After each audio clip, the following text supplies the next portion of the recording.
오늘 저희들에게 주시는 하나님 말씀 마태복음 17장 14절에서 24절까지의 말씀입니다. 우리가 한번 봉독하면서 오늘 내용들을 한번 좀 이렇게 머릿속에 이렇게 넣으시면서 한번 보실 수 있도록 바랍니다. 14절부터 가겠습니다. 그리고 그들이 무리에게 왔을 때 한 사람이 그분께 다가와서 그분께 무릎을 꿇고 말한다. 주님, 제 아들에게 자비를 베풀어 주십시오. 그가 간질에 걸려 심하게 고통을 받기 때문입니다. 그가 여러 번 불에도 넘어지고 여러 번 물에도 넘어지기 때문입니다. 그래서 제가 그를 주님의 제자들에게 데려왔는데 그들은 그를 고치지 못하였습니다. 그러자 예수님께서 대답하여 말씀하셨다. 오 믿음이 없고 패역한 세대여, 내가 언제까지 너희와 함께 있겠느냐? 내가 언제까지 참아야겠느냐? 그를 여기 나에게 데려와라. 그리고 예수님께서 그를 꾸짖으셨다. 그러자 귀신이 그에게서 나왔고 그 아이가 그 시각으로부터 나았다. 그때 제자들이 예수님께 따로 다가와서 말하였다. 왜 저희는 그것을 쫓아내지 못했습니까? 그러자 예수님께서 그들에게 말씀하신다. 너희의 작은 믿음 때문이다. 그러니 진정으로 내가 너에게 말한다. 만일 너희가 겨자씨만한 믿음을 가지고 있으면 이 산에게 여기서 저기로 옮겨 말할 것이고 그러면 그것이 움직일 것이다. 또한 너희에게 불가능한 것이 아무것도 없을 것이다. 아멘. 믿고 구하면 다 이루어진다. 제가 왜 요를 안 썼을까요? 어쨌든 믿고 구하면 다 이루어진다?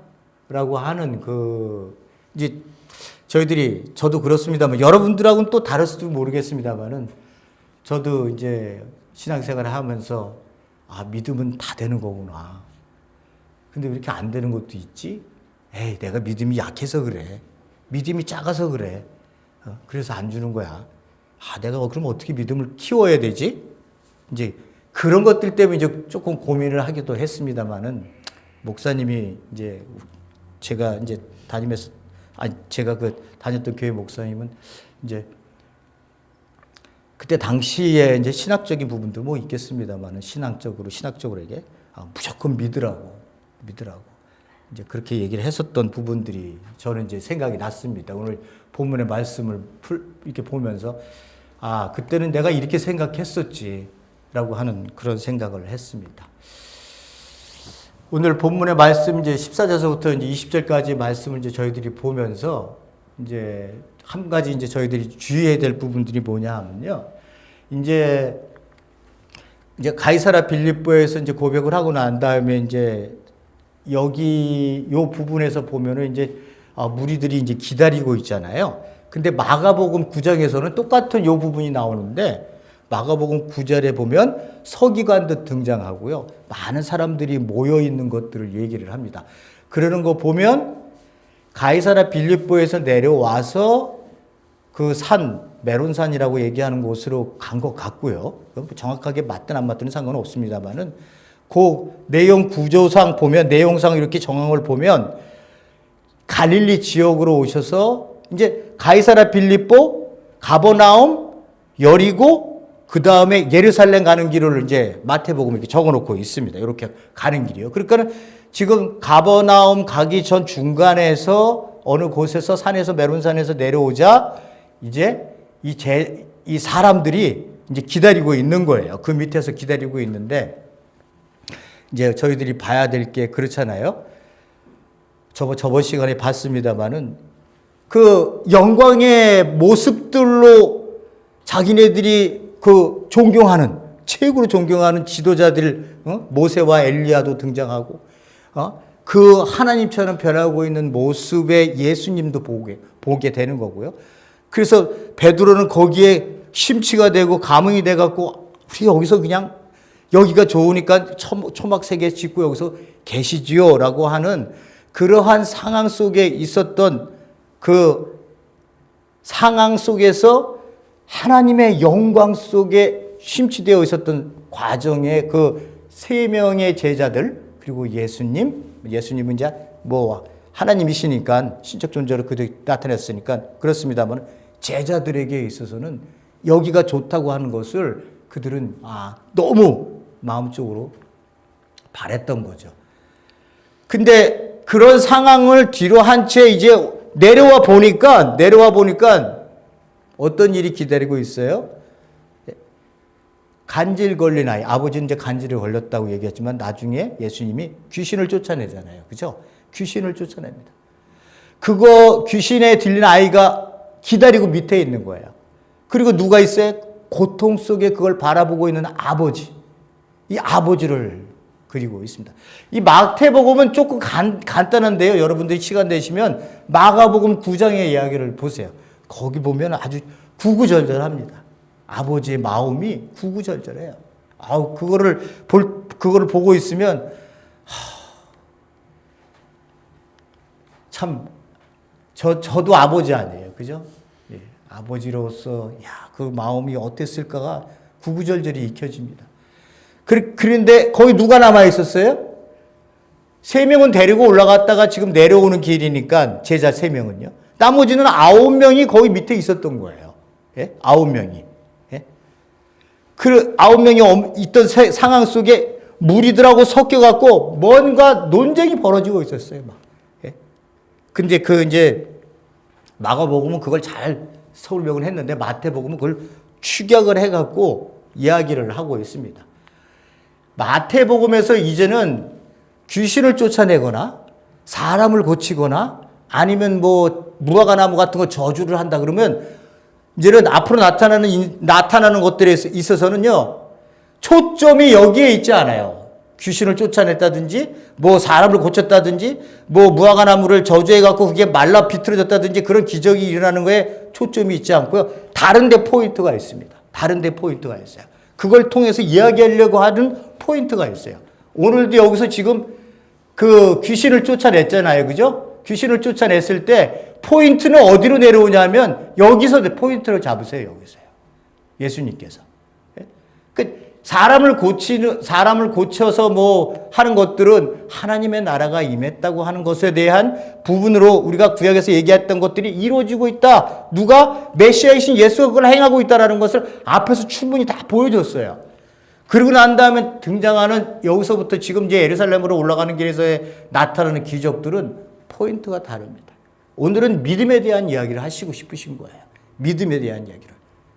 그리고 이제 다음에 가면 보겠습니다만 사람을 고치게 되면 사람 고치는 그런 기적에 있어서는 너희들이 무엇을 깨달느냐, 무엇을 보고 깨달느냐의 봄과 깨달음에 대한 이야기를 하세요. 그리고 무화과나무 저주할 때 그것이 말라 비틀어 죽게 되고 그런 모습을 할 때는 예루살렘에 대한 심판을 얘기하십니다.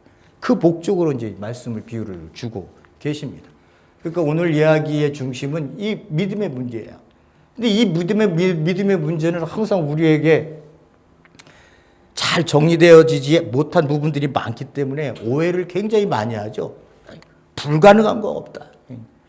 기도원에 올라가면 옛날에 기도원에 올라가서 하면 부흥 강사님이나 목사님도 이렇게 오셔갖고 그 잘하는 것처럼 할 수 있다 하시니는 나의 능력 주 하나님 이러면서 안 되는 거 없는 거. 그때 당시 그 분위기 수많은 사람들의 분위기 속에서 그 노래를 그렇게 막 때로다가 창을 이렇게 하면 뭔가 진짜 일어나는 것 같아요. 뭔가 일어나는 것 같아요. 그러다가 한 사람이 났어요. 그러면은 앞에 나가고 간증하고 내가 이게 믿으니까 났어요. 막 이런 얘기도 많이 하고요. 근데 왜 나는 안 될까? 그런 생각도 안 갖고 그냥 그렇구나. 열심히 해야지. 막 이런 생각도 하고 했었던 기억이 나기도 하고요.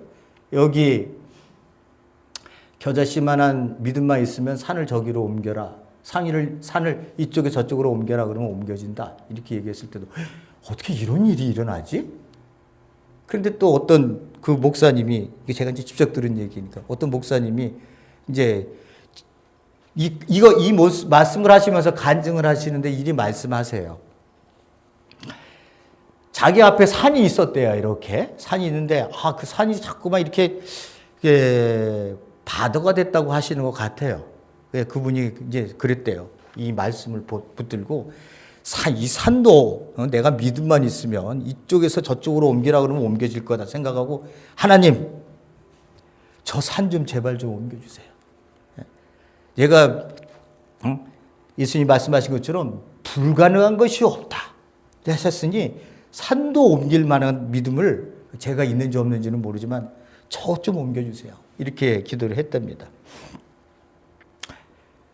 근데 그게 뭐 산 그렇게 얘기한다고 옮겨자라 그런다고 그게 옮겨져요? 그죠? 근데 2년인가 3년이 딱 지났는데 거기를 깎기 시작하더라는 거예요. 그 산을 정부에서. 그래서 거기를 싹 산을 없애고 거기다 아파트를 줘버렸어요. 예?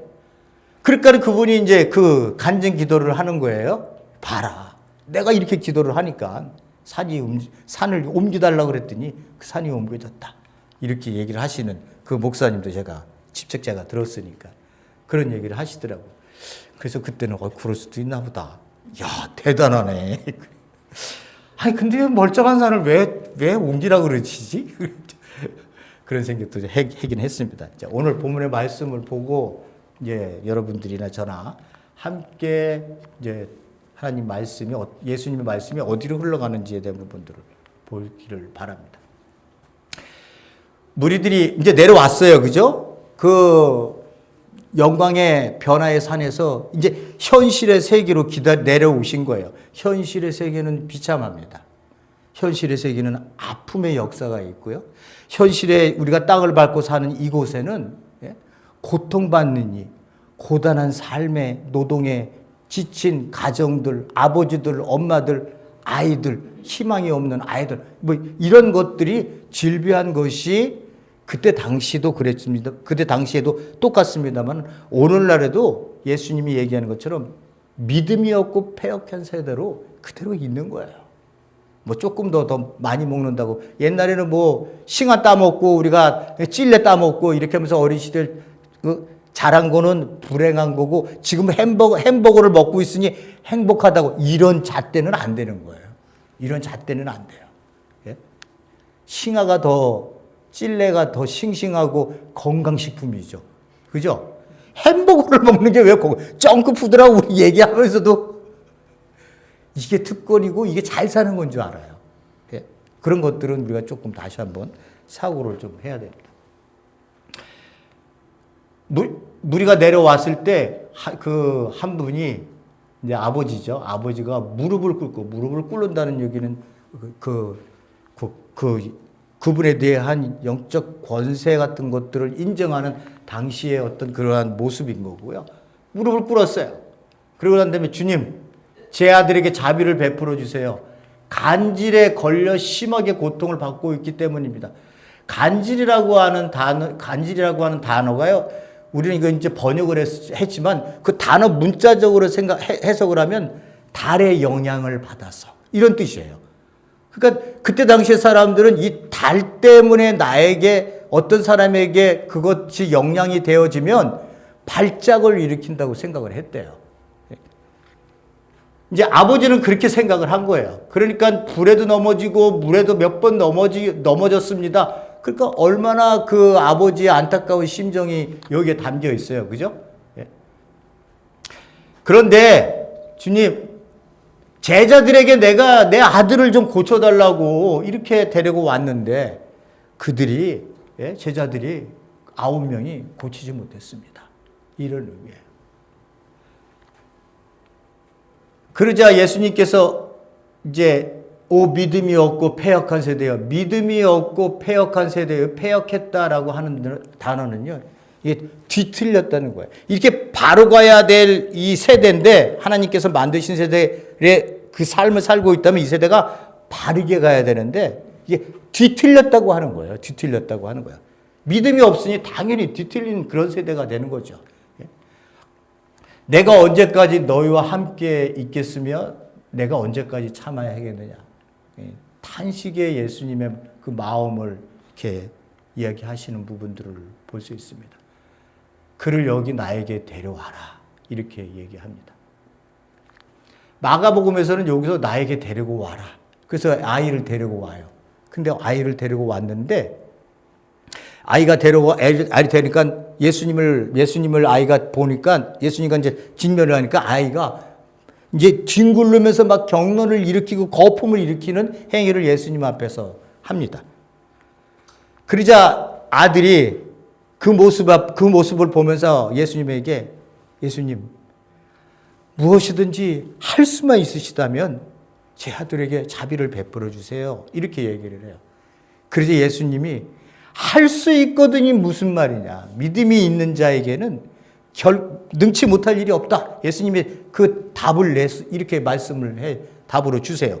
그러자 아버지가 뭐라고 아버지가 소리를 지르면서 내가 믿습니다. 에? 내가 믿음 없음을 아버지 나를 좀 예수님 나를 도와주세요. 이렇게 예수님 앞에서 소리를 지르면서 아이를 살려야겠다고 하는 그 신념 하나로 나의 믿음 없음을 용서하시고 죄를 좀 내 아들을 좀 고쳐주세요라고 하는 장면이 아주 애절하게 등장을 합니다. 마태는 그걸 뺐죠. 단순하게 이제 여기서 믿음에 대한 이야기를 하려고 하는 거니까요.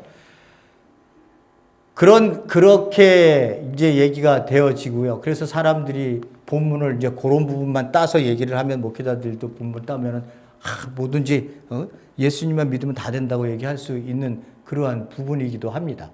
그래서 이제 좀 오해를 사기도 하는 거죠. 그를 나에게 데려와라. 그랬더니 예수님께서 그를 꾸짖었다. 그래서 귀신이 그에게서 나갔다. 아이가 그 시각으로부터 나았다. 이렇게 얘기를 하고 있습니다. 그러니까 간질이라고 하는 것으로 아버지는 생각을 했지만 당시 사람들은 그렇게 생각했지만 사실은 귀신이 들렸어 있었던 것으로 예수님은 이 부분을 이제 상황을 정리를 하십니다. 문제는 이제 여기서부터 시작되는 거예요. 예수님은 뭐 이렇게 하실 수 있는 분이시고 또 자기에게 오는 어떤 누구도 다 품으셔서 낫게 해 주시지만 제일 황당한 자들이 누구냐 그러면 제자들이에요. 제자들이 마태복음 10장에 제자 파송할 때 어떻게 했어요? 예수님이 그들에게 권세를 주니까 걔들이 나가서 귀신도 쫓아내고 사람도 고치고 죽은 자도 일어나고 이런 것들을 예수님이 권세를 주셔서 하셨는데 못 고쳤어요. 얘를. 9명이.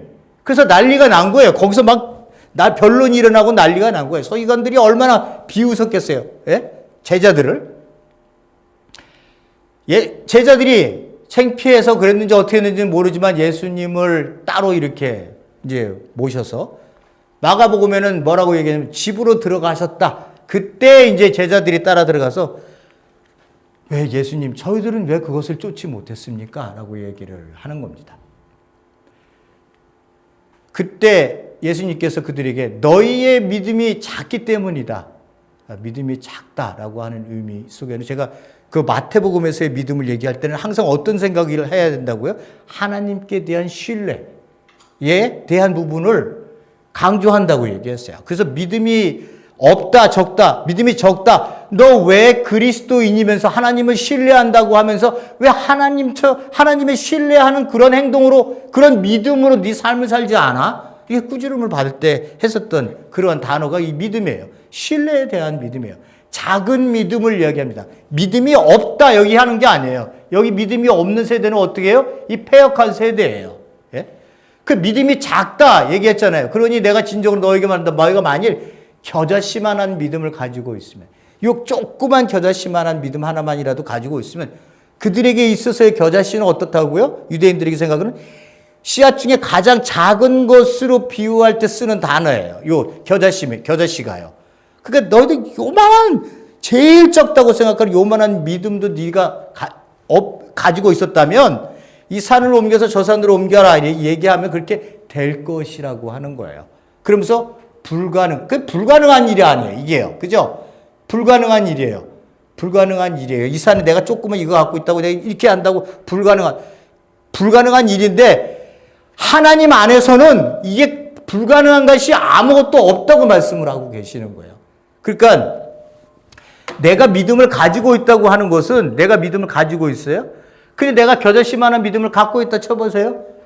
그래서 내가 하나님 이제 예로 그 겨자씨와 산은 일부러 예수님께서 과장법을 쓰신 거예요. 비교하려고. 제일 조그만 거, 거대한 산하고, 이거 예수님이 이거 비교하시려고 쓰신 거예요. 과장법으로. 내가 조그만 믿음을 갖고 있어서 내가 이 산을 저 산으로 옮기려고 했을 때 내 능력으로는 안 된다. 예? 믿음이라고 하는 것은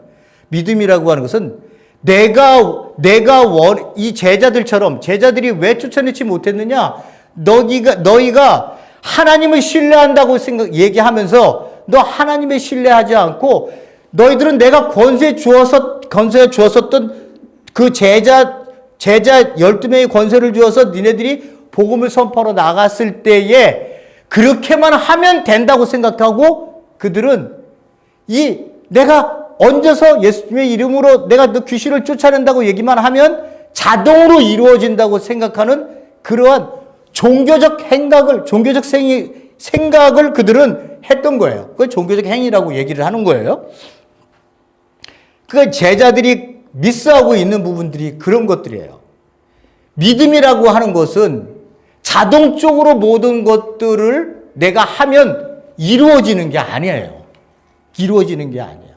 이건 하나님과 나와의 신뢰의 관계 속에서 이루어지는 이것을 이야기하는 거예요. 그러니까 믿음이 크다라고 얘기했을 때 누가 믿음이 큰 여인이었어요?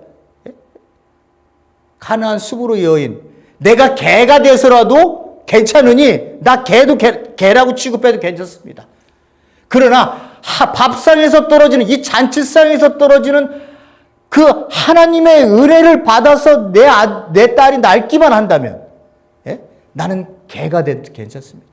그러나 당신이 아니면 이 내 딸을 고칠 수 있는 그러한 이 세상에 그 어떤 것도 없습니다. 이 처절한 몸부림에 하나님의 예수님께 대한 신뢰를 가지고 있다고 하는 것을 보고 예수님께서 믿음이 크다. 크다 그러는 게 이런 크다 작다 양의 문제가 아니에요. 질적인 부분이에요. 질적인 부분. 내 마음의 중심이 그분을 얼마나 신뢰하고 있느냐의 문제로 얘기를 하고 있는 겁니다. 그래서 보충되어 줄 수 있는 말씀을 좀 드리면 요한복음 15장 7절에서 너희가 내 안에 머물러 있고 내 말이 너희 안에 머물러 있으면 너희가 무엇을 구하든지 다 이루어질 것이다. 그러니까 이 말씀을 붙들고요. 어떻게 해요? 하나님이 모든 것을 다 우리가 구하는 무엇이든 구하면 다 이루어진다고 했으니 무엇이든지 구하세요. 하나님이 여러분들 옆에 백지수표를 내놓았어요. 그러니 거기다 써서 적으세요. 다 이루어집니다. 이렇게 얘기하면 안 된다고요. 이렇게 얘기하면 봐보세요. 여기서도요. 너희가 내 안에 머물러 있고 내 말이 너희 안에 머물러 있으면 이 얘기는 무슨 말이에요? 하나님에 대한 그리고 예수 그리스도께 대한 그 메시아에 대한 신뢰를 내가 충분하게 그 안에서 관계 속에서 하나님과의 관계 속에서 내가 있는 거예요. 여러분들도 다 그렇게 있어요. 다 그렇게 있어. 근데 그렇다고 하나님의 뜻을 알 수 있는 건 아니에요. 하나님의 뜻을 알 수 있는 것은 예수님이 이 땅에 오셔서 하신 말씀이에요. 이 말씀을 읽으니까 아버지가 어떤 분인 줄 알고 있는 것이고 아버지가 무엇을 원하는지 알고 있는 것이고 예수 그리스도가 메시아로 이 땅에 왔다는 것도 알게 되는 것이고 메시아가 이 땅에 내어놓으셔서 우리에게 가르친 것들을 내가 알게 되는 그 말이 너희 안에 머물러 있으면 어떻게 한다고요? 무엇이든지 구하면 다 이루어진다는 거야. 그러니까 어떻게 해요? 우리가 기도를 할 때 무엇을 기도해야 되느냐? 예수님의 말씀이 내 안에 들어와서 나로 그 말씀에 붙들려 살고 있다면 내 중심적 기도를 하지 않는다는 거예요. 내 중심적 기도하지 않아요. 아버지의 뜻이 이루어지는 기도를 하는 거예요. 그래서 제가 말씀을 드렸잖아요. 기도를 뭐를 할까? 얘기할 때 하나님, 제가 어떤 기도를 해야 될까요? 이거 우리 먼저 머릿속에 들어올 수밖에 없다. 아무거나 입에서 내어놓는 것이 기도가 되어서는 안 된다는 거예요. 그러니까 예수님은 가르쳐주신 주기도문에서 그러잖아요. 하나님의 나라와 의를 구하는 기도를 해라. 네 중심적에서 나오는 기도. 교회에서 우리가 했었던 그런 얘기들로 이렇게 다 이제 무엇이든지 구하면 다 이루어진다. 그래서 만약에 진짜 이 말이 그런 의미였다면, 내가 무엇을 구해서 교회에 오는 사람들은 무엇을 기도해도 다 이루어진다라고 하는 그런 의미였다면요. 그런 의미였다면 우리 이 세상 망했어요. 누구 때문에? 기독교인들 때문에. 왜 그런지 아세요? 예? 아버지의 뜻이 아닌 내 중심적 기도로 다 죄된 인간이 내어놓는 것들은 다 그런 것들이에요. 예? 말씀에 붙들림 받지 않고서 내어놓는 기도들은요, 내 자식 잘 돼서 좋은 대학 가게 해달라는 거예요. 다 그렇게 기도했다 쳐보세요. 우리 집 잘 되게 해달라고 다 그렇게 했다고 쳐보세요. 예? 내 아들 성공하게 해달라고 다 그렇게. 우리 진짜 모든 그리스도인들은 다 잘 돼 있어야 되는 거예요. 11조 내 그만큼 됐으니까 뻥튀기 튀겨갖고 100배로 만들어주시고, 예? 무엇이든지 다 우리가 기도하는 대로. 그러면 기독교인들 때문에 세상 망해요. 내 안에, 너희가 내 안에 머물러 있고 예수 그리스도 안에서 내가 관계 속에서 나를 구원하신, 그래서 내게 새로운 생명을 주신 그 예수 그리스도가 나와 함께하고 내 안에서 그리스도의 영으로 성령님이 계신 거 아니에요? 그죠? 그분 이제 승천하시고 그리스도의 영으로 내 안에 계셔서 나를 통치하시고, 그 하나님 나라가 임했다는 거예요.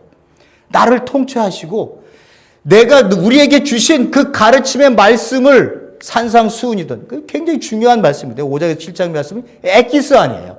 그 에키스의 말씀을 내가 충분히 하나님 안에서 이거를 율법이 아닌 사랑의 초청의 말씀으로 내가 받아들여서, 하나님이 이걸 나에게 원하시고 이것을 내가 자원하는 심령으로 받아 이것을 나로 누리게 하시고 지키게 하시려고 하시는구나 라고 하는 것들이 내 안에서, 이 말이 내 안에 있으면 내가 기도를 할 때 아무 기도를 하지 않는다고요.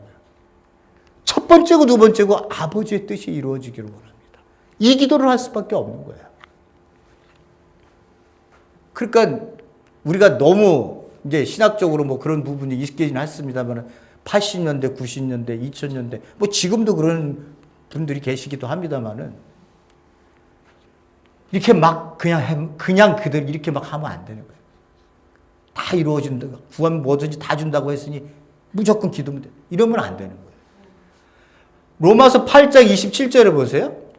사람의 마음을 꿰뚫어 보시는 하나님께서는 성령의 생각이 어떠한지를 아십니다. 성령님께서는 하나님의 뜻을 따라 성도들을 대신해서 간구해.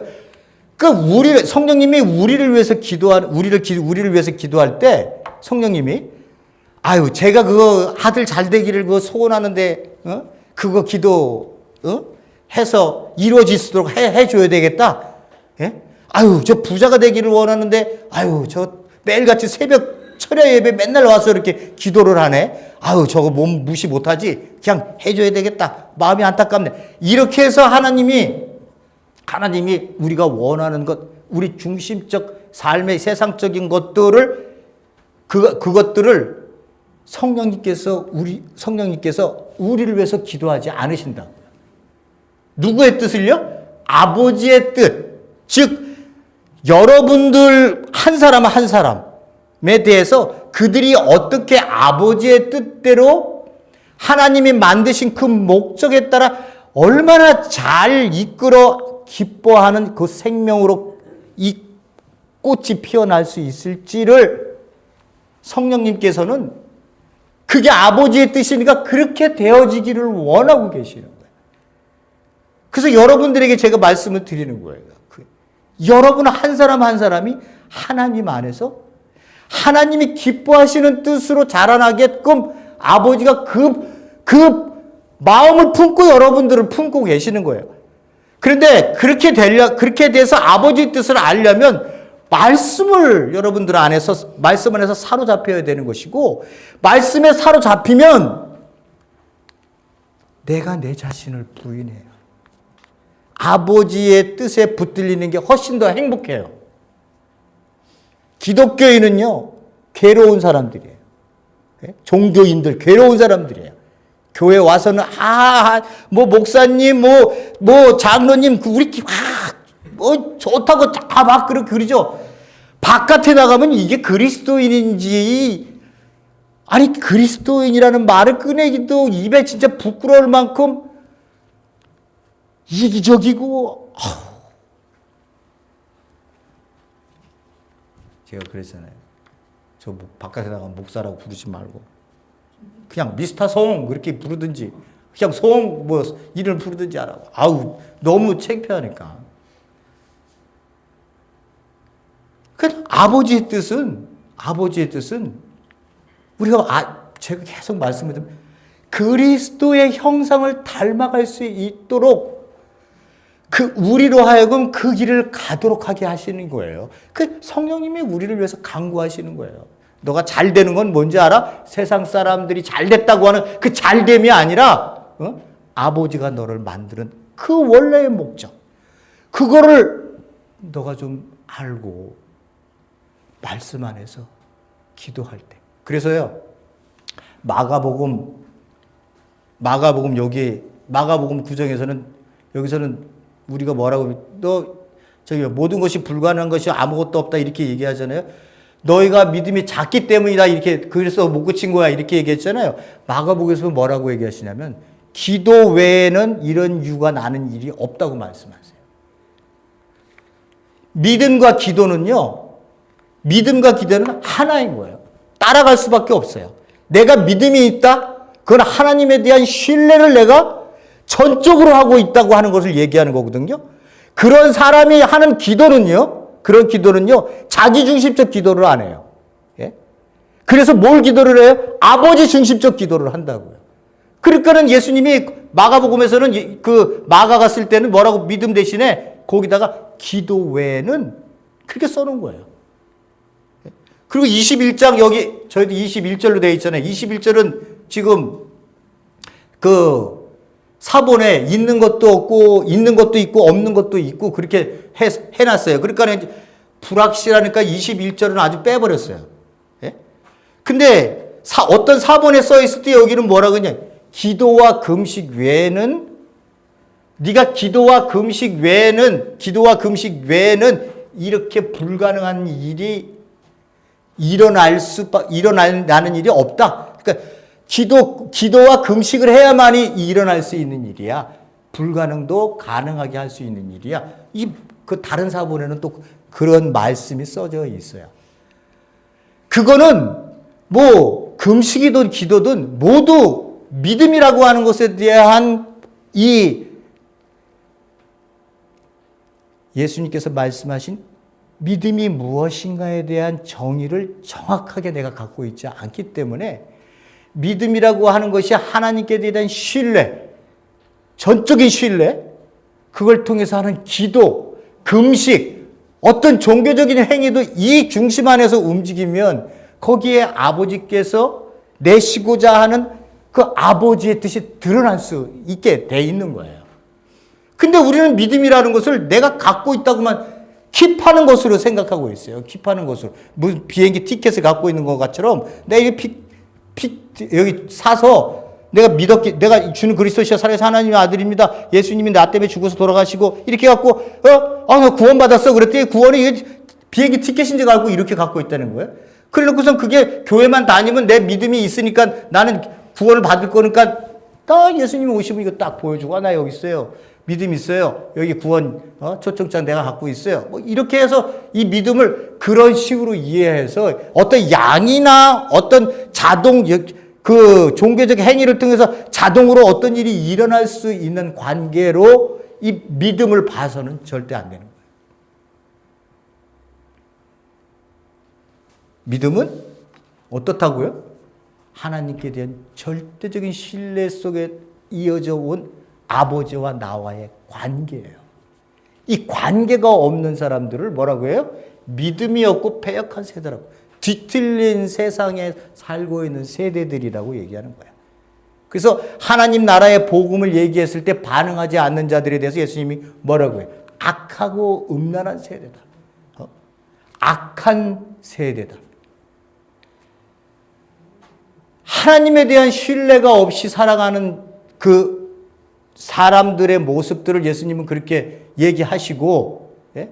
그러면서 믿음에 대한 이야기를 하실 때에 너희들이 얼마나 하나님께 대한 신뢰로 네 삶을 살아가고 있느냐라고 하는 거예요.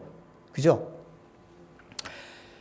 신뢰의 문제로 여러분들이 이걸 받으시면 이제 또 하나 해결해야 될 문제가 뭐냐 그러면 안 나요? 날 수도 있어요. 그죠? 아픈 사람이 있어요? 당연히 기도하죠. 하나님 안에서. 예? 하나님, 이분이 육체적으로 이렇기 때문에 이렇게 어려움을 당하고 있습니다. 그러니 하나님께서 다시 회복하실 수 있도록 하나님 힘도 주시고 밥도 잘 먹게 하고 병원 의사들도 잘 이렇게 해서 회복할 수 있게 하기를 원합니다. 그러나 하나님, 그 모든 것은 내 중심적 기도이지만 하나님께서 원하시면 아버지께서 원하시는 뜻대로 되어지기를 원합니다를 끝에 반드시 우리가 명심하고 기도를 해야 됩니다. 그렇게 되어지기를 원하고 그렇게만 기도했는데 안 됐어. 그럼 뭐 때문에 안 된 거야? 네 믿음이 약해서 안 된 거야? 신앙을 그렇게 받아들이시면 안 되는 거고요. 안 됐으면 안 된 것이 하나님의 뜻이구나라고 하는 걸 받아들이는 것. 그게 절대적인 신뢰인 거예요. 그러니까 내 뜻대로 다 이루어지는 게 믿음이 큰 게 아니라, 믿음이 큰 사람이 아니라 어떤 결과가 나올지는 나는 몰라요. 내가 원하는 거는 있어요. 아버지의 뜻이 아버지의 뜻대로 되어지기를 원하지만 그게 어떤 것인지 정확하게 우리가 분명하지 못하기 때문에 내어지는 기도들은 또 있는 거예요. 그러니까 우리가 육신적인 부분을 이런 부분 할 때는 그렇게 기도하지만 그러나 아버지의 뜻대로 되어지기를 원한다고 하는 이 마지막 그 하나님의 뜻에 맡기는 그 신뢰. 그래서 그 사람이 살든지 죽든지 그걸 받아들이는 것을 하나님에 대한 절대적인 신뢰, 믿음이라고 얘기를 하는 거예요. 그걸 안 됐다고, 내가 원하는 대로 안 됐다고, 목사님이 나보고 목사님 믿음이 없으니까 그러지. 더 철학이 더 나와서 더 부르짖고 붙들고 소나무 붙들고 뿌리까지 뽑을 만큼 기도를 해야지. 만만한 거 하나 잡아놔. 우리 산에 올라가자. 내가 거기 올라가서 우리 붙들고 기도하자. 이거 뽑힐 때까지 기도해야 하나님이 들어주실 거야. 이런 기도는 안 된다. 우리가 몰랐을 때는 그렇게 했었지만, 뭐 저는 안 했겠어요.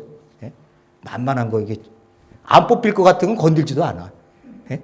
좀 흔들어 봐서 조금 이렇게 이게 붙들고 기도하다 보면 뽑을 수 있겠구나. 그런 거 붙들지. 이 딴딴한 거 붙들고 그거 뽑히지도 않는 거 그거 밤새도록 며칠 밤을 그걸 어떻게 해요, 그걸. 그만큼 우리의 믿음이라고 하는 것을 잘못 생각하면 그런 식으로 된다. 내가 기도하는 게 뭐예요?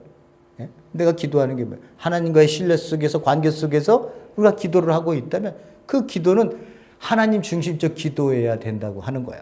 그 사람을 살리느냐 죽느냐는 내게 있지 않아요. 내가 어떻게 할 수 있는 게 아니에요. 그죠? 그럼 어떻게 해요? 아버지의 뜻이. 아버지가 나보다도 그 사람을 더 사랑해. 그걸 먼저 우리가 인식을 해야죠. 아버지가 내가 아무리 그 사람을 위해서 기도한다 하더라도 내 자식이라도 내 자식보다도 내 자식을 나보다도 하나님이 더 사랑해. 그러니까 어떨 때는 제가 선도 커요. 비록 내 아들이지만 하나님이 더 사랑하시니까 하나님을 믿는 거예요. 하나님을 신뢰하는 거예요. 그 인생을 뭐 내가 원하는 대로 바꿀 수 있어요? 그러니까 그렇다고 그게 맞아요? 그거 아니잖아요. 그러니까 그냥 관계 속에서 이루어지는 것들을 통해서 얘기하고 어떤 일이 일어나고 있는지 뭐 관심 갖고 기도는 해주죠. 그러나 결국은 아버지의 뜻 가운데 그 자식이 성령님께서 아버지 뜻대로 원하는 것처럼 그가 되어지기를 원합니다. 거기에 모든 것을 맞춰서 우리의 삶에 기도를 하고 있고 또 그렇게 하는 것이 예수님께서 믿음이라고 하는 것에 대해서 분명하다는 거예요. 그러니까 믿음이 좋은 사람들은 어떤 사람들이에요? 믿음이 좋은 사람들. 그런 사람들은 어떠한 결과가 오더라도 그걸 받아들인다는 거예요. 아파도, 죽을 것 같아도요. 진짜 신앙, 하나님을 신뢰하는 사람들은 그냥 받아들이는 거예요. 그건 진짜 큰 믿음이죠. 우리는 전부 대부분이 제 얘기입니다만 뭐 제가 원하는 대로 되지 않으면 왜 안 됐을까? 뭐 괴로워하고 뭐 그럴지도 모르겠습니다만은 정말 믿음 있는 사람들은 어떻게 해요? 어떤 결과가 오더라도 그것을 하나님의 뜻 안에서 받아들여요. 그런 사람들은 성령님께서 원하시는 하나님의 뜻을 따라 사는 사람들이에요. 하나님이 원하시는 그 길을 가고 있는 사람들입니다. 그래서 제가 말씀을 드렸죠. 내 중심적 삶이 왜 고단한지. 내 인생을 내가 컨트롤하니까 고단하지. 아버지의 뜻이 무엇인지 말씀 안에서 내 자신들이 붙들림을 받기 시작하면 하나도 힘들지 않아요. 여러분들이 힘들기보다는 그 말씀에 붙들리면 기뻐요. 사실은 가벼워요. 내가 내 인생을 크고 깨지고 달렸었던 그 모든 것보다는 하나님께 맡기고 그 모든 것들이 되어지는 것을 받아들이고 그 기도의 중심은 하나님께서 원하시고 기뻐하시는 아버지의 뜻. 이 잔을 내게서 지나가게 하여 주시옵소서. 그러나 내 뜻대로 마옵시고 아버지의 뜻대로 내게 이루어랍니다. 이 아버지의 뜻이 결국 궁극적으로는 우리에게 십자가라고 하는 길이었었고 또 우리로 하여금 그 십자가의 길을 갈 수 있게 하기 위해서 내 자신이 부인되어질 수 있는 이 모든 관계는 하나님과 나와의 관계 속에서 그리고 그 말씀에 사로잡혔을 때 우리 모두가 하나님 안에서 기뻐할 수 있는 그런 일들이 그런 신앙들이 아버지의 모습에 아버지가 원하는 모습의 그 모습으로 우리가 신앙을 한 발자국 걸어간다고 하는 것을 명심하시고요. 우리 함께 공동체로 모인 교회에 뭐 어떤 사람은 잘 믿음에 잘 나가 뭐 이런 거 없고요. 서로 간에 기도를 해 주시면서 가는 그러한 공동체로 우리가 살아나가고 주님 안에서 붙들림 받아서 잘 영적으로 성숙해 나갈 수 있는 그러한 교인이 될 수 있기를 바랍니다. 그런 우리의 성숙이 있지 않고는 교회 공동체가 어떤 한 생명이 들어오면 우리가 성숙이 안 돼 있으면요. 그분들을 품을 수 있는 그런 우리의 그 그릇이 안 돼요. 요새 어떤 분이 얘기하시기를 다 끝났습니다만 어떤 분이 얘기하시기를 30-40명씩 누가 데리고 교회를 막 다닌대요. 그리고 나서 앉아갖고 30-40명이 오니까 목사가 얼마나 좋아하겠어요. 30-40명이 갑자기 화가 안 오니까 그래갖고 어떻게 오셨냐고 막 이렇게 얘기를 했더니 뭐 그 다음 주 되니까 한 사람도 안 나왔대요. 그래서 그 사람들 희한한 사람들이다. 왔다가 그냥 가나. 그때 그 다음 옆 교회를 또 갔어요. 30-40명이 또 간 거예요. 그 이제 그렇게 돌아다니면서 이제 교회를 이제 쇼핑한다고 생각하는 뭐 그런 분들이 계신 모양이에요. 우리 교회에 그런 30-40명이 온다. 저는 아닙니다. 저희들이 한 생명이 왔을 때 그 한 생명이라도 품을 수 있는 그러한 우리 여러분들의 영적 성숙, 이 공동체의 영적 성숙, 어떤 분이 오셔도 우리가 받을 수 있는 한 생명을요. 그러한 그 관계 속에서 우리가 교회가 이렇게 성숙하면서 이렇게 성장을 해야 되는 것이지 뭐 30명, 40명 갑자기 온다고 해서 교회는 더 시끄러지고 어려워지기 마련입니다.